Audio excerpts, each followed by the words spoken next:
அவளே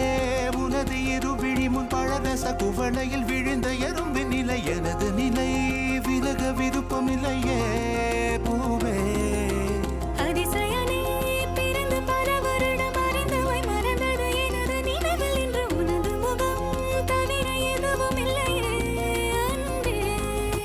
வேறாரும் வாழாத பெருவாழ்விது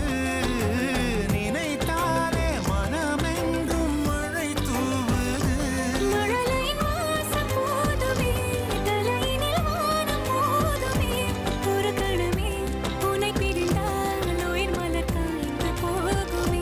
நீதானே பொஞ்சாதி